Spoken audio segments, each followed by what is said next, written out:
1994年2月25號，德國漢堡有一場外交晚宴。當時的愛沙尼亞總統梅里站在講台上，對着滿屋子的歐盟外交官說了一番聽起來瘋瘋癲癲的話。他說，俄羅斯並沒有放棄帝國的野心，那些跟莫斯科做生意走得太近的歐洲人，遲早有一天要為自己的天真來買單。當時台下的人群當中坐着一個毫不起眼的人，時任聖彼得堡副市長普京。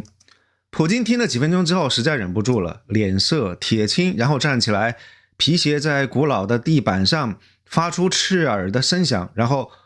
摔門而去。沒有人把他的退場當一回事兒。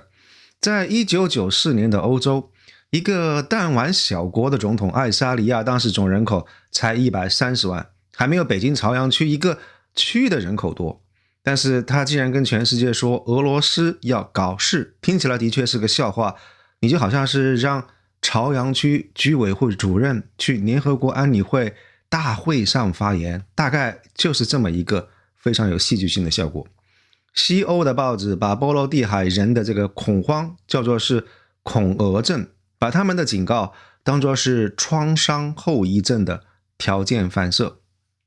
然後呢，我們看到2008年俄羅斯入侵格魯吉亞，梅里說對了。2014年俄羅斯吞併克里米亞，梅里也說對了。2022年俄羅斯全面入侵烏克蘭，梅里還是說對了。而梅里的精神繼承人愛沙尼亞前總理卡亞卡拉斯在2024年年底坐上了歐盟外交與安全政策高級代表的位置，一個來自於只有區區200-300萬人口小國的政治家，掌管了5億歐洲人的外交方向盤。聽起來是一個小國先知的勵志故事，對不對？醫學上有一種現象叫做幻肢痛，一條腿被截斷了，但是大腦依然能夠收到這條腿在疼的信號。疼或許是真的，因為神經系統它不騙人，但是這條腿事實上已經不存在了，你沒有辦法給一條不在你身上的腿來上藥、打石膏、做手術。疼痛或許是真的，但是你的治療對象或許是搞錯了。蘇聯在1991年就已經解體了，但是波羅的海三國他們的外交神經系統一直到今天還對着這樣一條不存在的腿在尖叫。當然，我們並不是要告訴大家波羅的海他們感受到的威脅是假的，這一點我想波羅的海三國的人民對於俄羅斯的感受是比誰都要更加清醒。今天我們要聊一個更有意思的話題，就是當創傷變成了權力，當對俄羅斯看得比哪一個歐洲人都更準這件事情被無差別的投射到所有外交領域的時候，到底是誰來買單？誰有資格替所有的歐洲人來決定這筆賬到底應不應該付呢？我們要理解波羅的海三個小國是怎麼樣以小博大，我們要先看懂歐盟這個怪胎的本質。很多人以為歐盟是一個超級國家的雛形，錯了。從地緣政治的角度來看，歐盟就是一個設計精密的戰略癱瘓的機器。它的核心 bug 叫做一致同意原則。27個歐盟成員國無論大小，在外交政策上都擁有一票否決權。那這個設計的初衷無疑是美好的，為了防止德國或者是法國這些大國再次變成是欺負小國的惡霸，為了能夠通過一種文明的協商機制來確立歐盟內部的平等，所以27個成員國每一個都擁有一票否決權。在歲月靜好的全球化的时代，這個可以叫做是民主之光，但是在大爭之世，這個叫做致命的基因缺陷。我們來看一看非常荒誕的對比。美國人做決定，哪怕白宮跟國會有爭執有博弈，但是最後只有一個結果。中國人做決定，中央決策执行力道貫穿到底。而歐盟做決策呢，是27個房客在那裡開業主委員會，只要有一個住戶，比如說匈牙利或者是立陶宛，他們不高興了，就能夠剪斷整個小區的供暖系統。那這個設計的初衷是保護小國的主權，但是它給了小國一把可以把自身的體量放大100多倍的撬棍。波羅的海人很早就發現了這把撬棍的作用，這個就是立陶宛能夠綁架歐盟的底層邏輯，權力的倒掛。2008年，立陶宛只是一個國家單槍匹馬就否決了歐盟打算與俄羅斯重啟夥伴關係協定談判的這麼一件事情。GDP 只佔到歐盟總體不到 0.3% 的小國，一票就幹掉了一項涉及到27個國家的外交議程。而後來在俄烏戰爭期間的這個石油價格上限談判當中，波羅的海三國他們聯合威脅行使否決權，硬是逼出了一個每2個月審查一次的價格機制。這個機制比法國跟德國最初設想的這個方案要強硬多得多。但是撬棍只是工具，真正讓波羅的海變成是歐盟外交隱形話事人的是人事安排。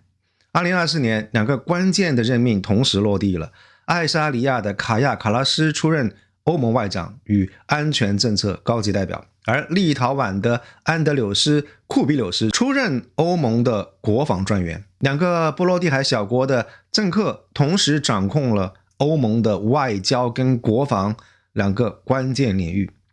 等一下，大家有沒有覺得這件事情有哪裡不太對勁呢？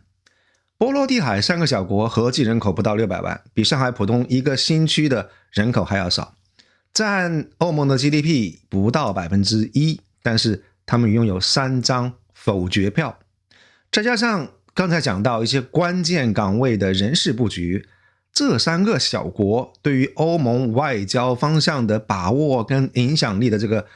深入的程度，已經遠遠超過了意大利、西班牙，甚至在很多方面很多時候超過了德國的影響力。這就好比是一架波音747客機上有一個乘客僅僅因為小時候經歷過顛簸，他就能夠衝進客機的駕駛艙，直接把方向盤給搶了。理由是什麼？我3歲的時候經歷過，我比你們誰都更懂什麼叫做危險。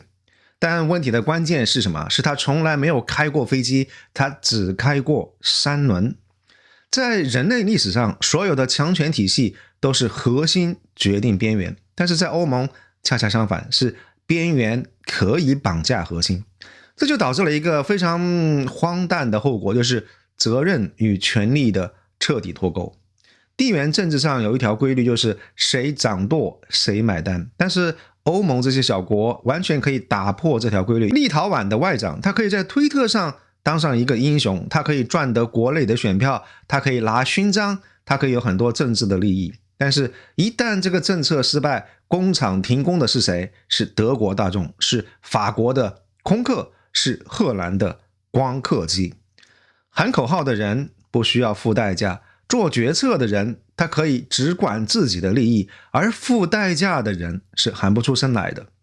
所以在歐盟這樣一種機制底下，他們怎麼可能有地緣政治的長期戰略呢？它注定了只能是情緒的集合體，而不可能是利益的共同體。因為任何一個理性的長遠戰略都會有可能被某一個小國的即時的創傷或者是短期的失利一票否決。所以大家不用再問歐盟為什麼在當今世界無所作為，因為歐盟的制度從設計之初就是為了不作為的。他把所有的精力都消耗在內部的遊說遊戲之上，等到他終於能夠炒出一個結果的時候，外面的世界早就變天了。而對於波羅的海的這3個小國來說，被討厭遠比被遺忘更加安全。他們寧願做歐盟這雙鞋子裡面的石子兒，也不願意做路邊被人遺忘的塵埃。波羅的海的價值外交不過是利用歐盟這個系統的漏洞，讓歐盟這個本身就運轉不靈的巨人從此以後徹底換上了癲癇。那說到這個地方，如果你覺得波羅的海他們的政客只是一群被創傷沖昏頭腦的瘋子，或者只是一些 PTSD 導致頭腦不清醒的決策，那您可能會低估了政治的殘酷性。波羅的海三國的核心困境是什麼？是零戰略縱深。從俄羅斯的邊境開坦克到塔林或者是維爾紐斯，只需要幾個小時就可以到。波羅的海三國沒有烏克蘭這樣廣袤的領土和縱深可以拿空間換時間，所以對於這些小國來說，最可怕的不是被討厭，而是被遺忘。如果世界不再談論你，當俄羅斯坦克開進來的時候，根本沒有任何人會在意這件事情，甚至都未必能夠上得了新聞的頭條。所以波羅的海三國的外交策略只有一條，當那個尖叫的報警器，他們必須要制造最大聲量的噪音，盡可能多的觸發警報，哪怕是誤報，也要確保北約跟美國的注意力能夠聚焦在他們身上。這個就是所謂的喧嘩生存法。波羅的海人因為歷史的原因，對於俄羅斯特別警惕，我們大家完全可以理解，也因此更加敏感，對於俄羅斯看得更準。但這件事情是怎麼樣會變現成為一種在歐盟內部不容置疑的權力的呢？我給大家拆分成3層。第一層是道德的槓桿。卡亞卡拉斯他的母親是嬰兒時期被蘇聯軍隊裝進了運流車，流放到了西伯利亞。卡拉斯幾乎在每一個國際場合，每一個都會講述這個故事。達沃斯在講，聯合國在講，歐盟理事會也在講。我們不能夠把它這個叫做矯情，的確是有那麼一丟丟，但是我想更重要的，這是一種策略。每一種受害者的策略，它都不只是個人的行為，它已經被制度化了。波羅的海三國建立了佔領博物館，通過了記憶法，禁止公開展示蘇聯的符號。那這個時候，創傷不再只是一個個人的記憶，它變成了國家身份的法律基礎。當你把這個創傷寫進了國家的法律，刻進了博物館，嵌入了學校教科書，它就不再僅僅只是歷史而已，它變成了一種永遠在場的政治資源，隨時可以提取，永遠不會過期。創傷就是變成了一張永不過期的政治信用卡。刷卡的人他不用還錢，還錢的已經付出了代價的那個人他沒有機會來刷卡。所以當卡拉斯在一個房間裡向一堆歐盟的政客講述他母親在運流車的遭遇，然後說我們不能夠對俄羅斯妥協的時候，這種時候有誰敢公開反對嗎？任何一個德國的外交官如果這個時候敢站起來說，我覺得你好像有點反應過度了，那你說出這句話來試試看，第二天歐盟的報紙標題就是德國人再次對東歐的苦難視而不見。看到了嗎？這個就是道德锚定效應。為什麼歐盟在地緣政治上是一個巨嬰呢？很大程度上是因為波羅的海國家加上波蘭，他們常見的做法是，比如說在歐盟理事會裡面先把立場定到最強硬的極端的位置，然後和其他國家討價還價，但因為這個起點已經被拉得很偏很偏了，所以最終的這個折中方案比法國跟德國最初想要的這個位置強硬的多得多。而任何可能的質疑都會被貼上一個標籤，綏靖。第二層是代價賬本。波羅的海三國對於俄羅斯的恐懼真的是舊傷復發，完全可以理解。但是面對中國，對於中國的恐懼是真正的幻之痛。我們可以把鏡頭推到2021年的立陶宛。那一年，立陶宛在全世界第一個允許台灣以台灣而不是台北的名義來命名代表處。當時操作此事的立陶宛的外長，作為這個國家獨立之父的孫子，他要把自己塑造成是那個敢於挑戰惡龍的堂吉訶德。只要我做了第一個吃螃蟹的勇士，振臂一呼，那整個西方的自由世界必然是應者雲集，鮮花、掌聲、獎章跟政治資本都會紛至沓來。這就是為什麼他根本沒有事先跟歐盟打招呼，直接就搞了一個先斬後奏。利用歐盟單一市場團結原則來倒逼所有的成員國為他背書。這種做法其實就是拿全歐洲當人質，你不幫我，那中國制裁的不單只是立陶宛，而是整個歐盟的供應鏈。所以大家看懂了嗎？在他的劇本裡頭，這甚至都算不上是一場賭博，這是一場穩賺不賠的生意。小國的政客請客，讓大國來買單。賭注下了，5年過去了，那結果呢？2026年2月份，立陶宛現任總理魯吉列內面對記者的鏡頭說了一句極其苦澀的話，那這句話徹底戳破了所謂價值外交的幻象。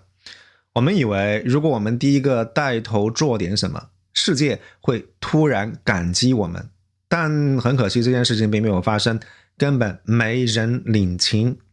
我們可以品品這幾個字，根本沒人領情。當立陶宛回過頭來看的時候，發現自己身後空蕩蕩的，沒有盟友跟上來，其他所有的歐盟國家，那些更老練的玩家，他們依舊保留着非常務實的台北代表處的名稱，依然在跟中國做生意。而一個波羅的海300萬人口的小國突然跳出來說要替5億人的歐盟來擋子彈，你說憑啥要歐洲人領你這份情呢？人家只會站在路邊看着立陶宛在風中凌亂，看着這個為了要表演而摔斷了腿的小丑。有人會說，哎，不對啊，歐盟不是去 WTO 起訴中國了嗎？不是推出了反脅迫工具了嗎？沒錯，但你要看懂這背後的情緒。歐盟是被立陶宛這個政客拖下水，被迫營業。為了要給立陶宛擦屁股，布魯塞爾被迫開啟了一場耗時數年的 WTO 的訴訟，被迫加速通過甚至有可能引發貿易戰的防禦法案。這就好像你們小區裡面有個熊孩子，天天往路過的豪車扔石頭，物業沒有辦法，只能被迫給整個小區安裝上了昂貴的鐵絲網。沒錯，物業是的確保護了這個熊孩子，但你覺得物業經理跟全體的業主，他們是感激這個熊孩子帶來的這個安全升級呢，還是非常厭惡他給大家造成的麻煩，恨不得把他的腿給打斷呢？這也就是為什麼立陶宛總理說沒人領情，因為所有的盟友心裡都在罵娘，為了你那點可笑的虛榮心，我們所有歐洲人都要陪着買單。除了沒人領情之外，立陶宛付出的代價是實打實的。坦白說，看到2026年的这些數據，我是真心替這個小國感到有一種荒誕的悲涼。不僅僅是立陶宛對華出口趨近於零，德國大陸集團也因為零部件的問題差點撤資，而台灣當時承諾的所謂半導體的園區呢，到了2026年依然停留在紙面上畫餅。其實台灣人更感興趣的是買走立陶宛的激光技術，而不是給他搞什麼半導體的工廠。說白了，立陶宛這不就是被人賣了還幫着數錢嗎？台灣送給立陶宛的最大的回報，居然是整了一波購買立陶宛朗姆酒的這個公關活動。當半導體變成了是朗姆酒的時候，你說這筆買賣它是不是搞笑呢？坦白說，如果只是立陶宛他自己賣不出去自己的酒，那還叫做自作自受。但問題的關鍵在於中國祭出了核選項。2021年底，中國海關電子系統當中立陶宛這個國家的代碼突然就消失掉了。這意味着什麼？這意味着立陶宛在貿易地圖上都被物理刪除了。而更狠的是次級制裁。中國告訴德國的大陸集團跟海拉公司，只要你們的產品裡頭哪怕有一顆螺絲釘來自於立陶宛，整輛車就別想進中國市場。立陶宛以為自己是擋坦克的英雄，結果發現自己只是被綁在德國奔馳車頭上的那個人肉盾牌。所以他們的總理不得不承認，我們跳到了火車前面，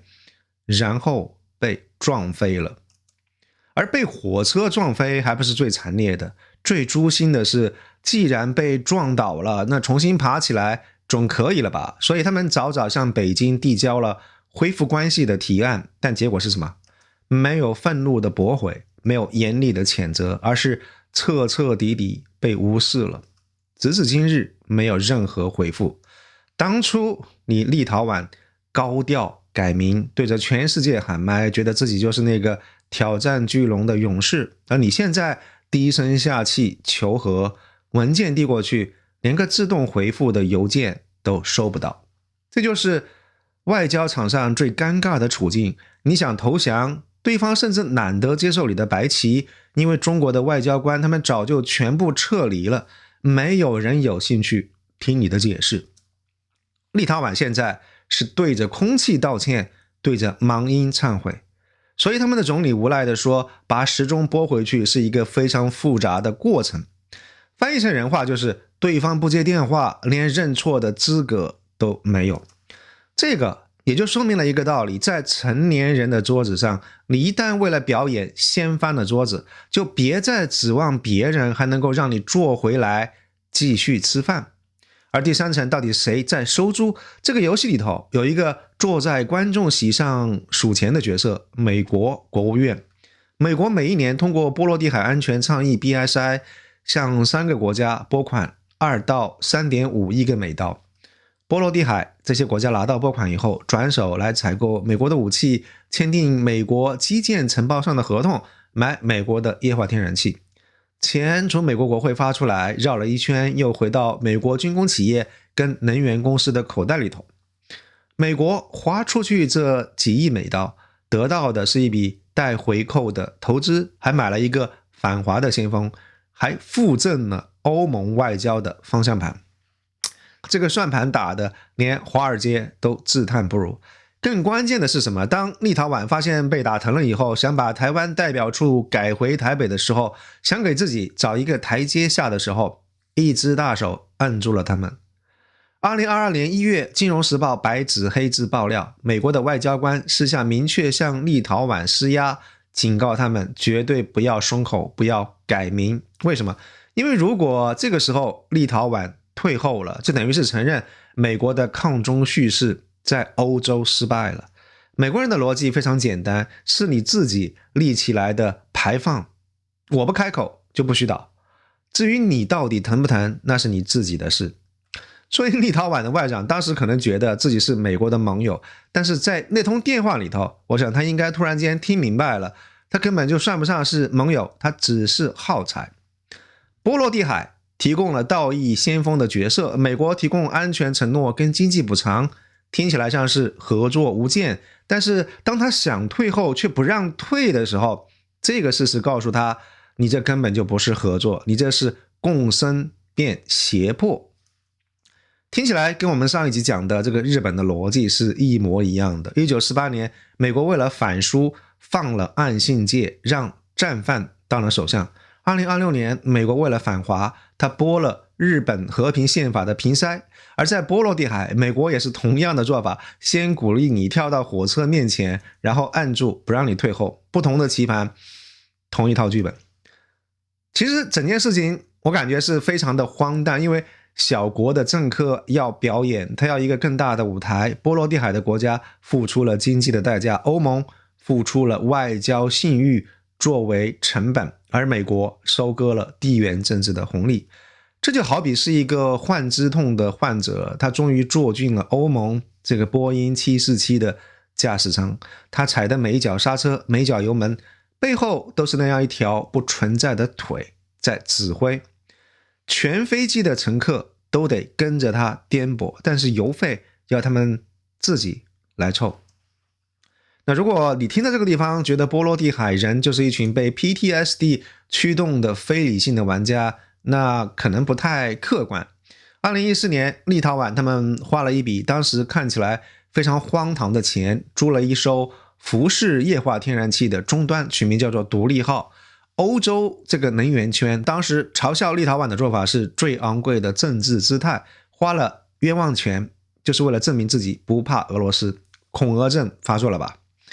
同一年，德國在幹嘛？德國在繼續推進北溪2號管道，110億歐元從俄羅斯直接接到德國。默克爾的邏輯是以商促變，跟俄羅斯做生意，俄羅斯就會變得更加溫和。2022年，俄羅斯斷氣了，立陶宛毫髮無損，獨立號不僅能夠保障本國的供應，還能夠向鄰國出口能源。而德國呢，能源恐慌，工廠停產，北溪2號建成即廢棄，110億歐元打了水漂。所以公平的講，波羅的海人他們對於俄羅斯的判斷上確實比很多頭腦不清醒的歐洲政客，比如說默克爾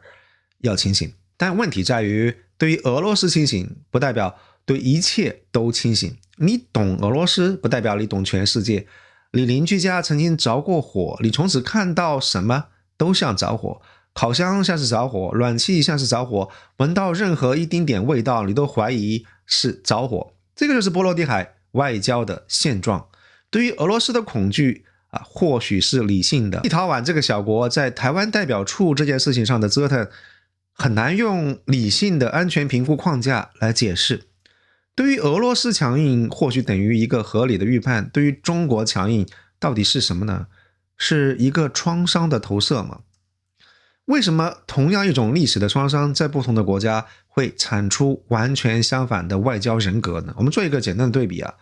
德國也是有歷史創傷的國家，當然它是屬於加害者的創傷。二戰呢，大屠殺對於整個歐洲的毀滅，德國人的反應是永遠不再主動出擊，所以有了和平主義，有了以商促變，有了默克爾跟普京握手的照片，有了北溪2號。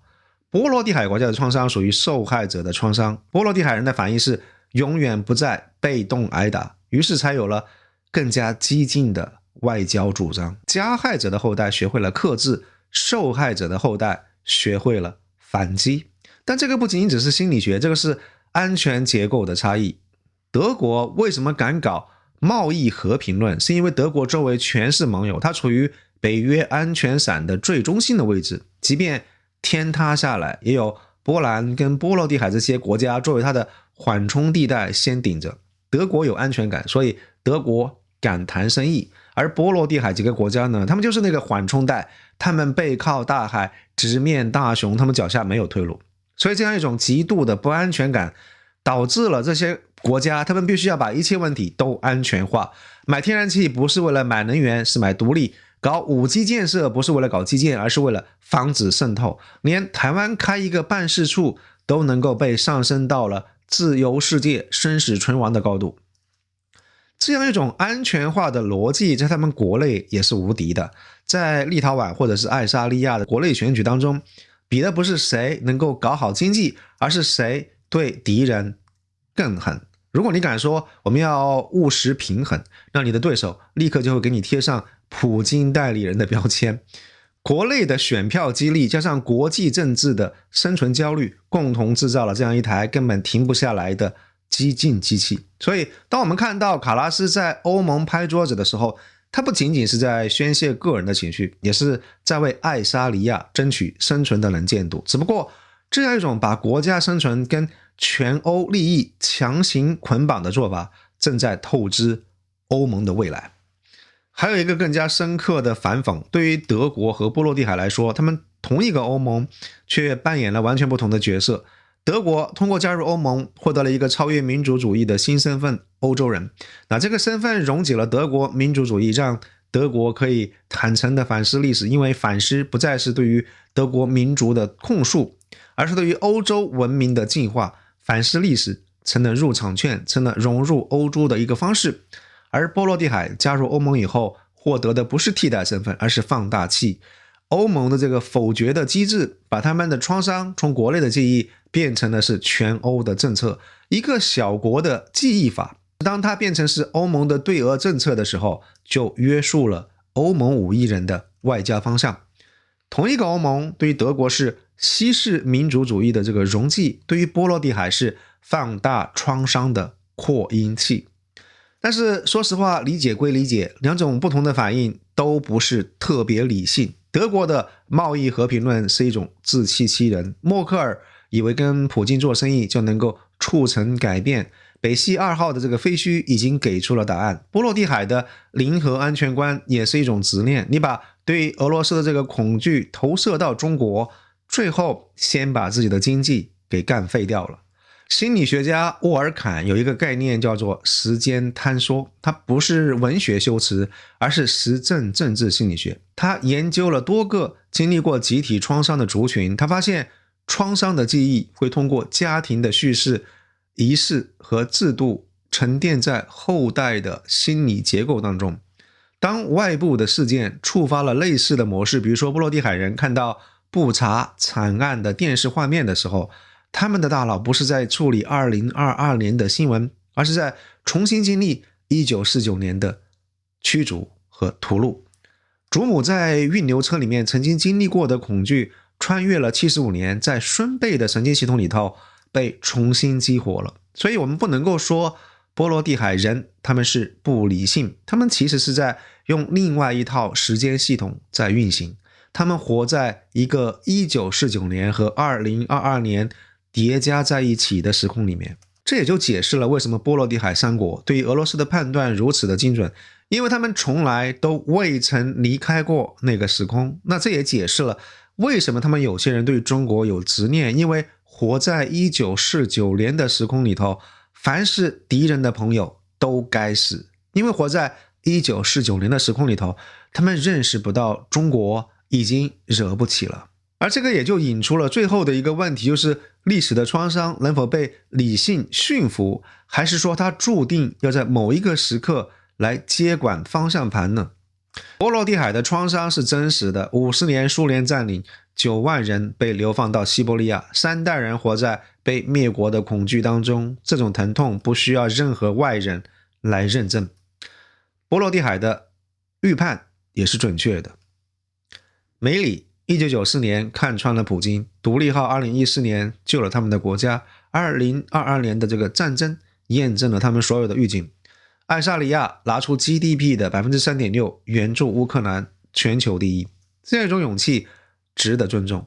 但是看得準不等於可以拿全歐洲的錢包來賭博。當創傷被證券化為道德資本，當道德資本被變現為政治權利，當權力的賬單由德國工人、立陶宛的激光企業家跟整個歐盟的全球信譽來支付的時候，這個不叫價值外交，這個叫做創傷收租。而更諷刺的是卡拉斯本人，他在國內有一樁醜聞，他的配偶的公司在俄烏戰爭期間仍然在俄羅斯做生意，這個不妨礙他利用新鐵娘子的這個國際形象，把自己轉型到了布魯塞爾，從愛沙尼亞的這個政治困局當中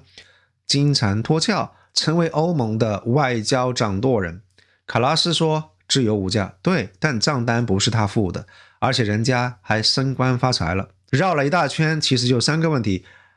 波羅的海三國的創傷是真實的嗎？當然是真實的。他們的創傷被變現成為可以在歐盟使用的權利了嗎？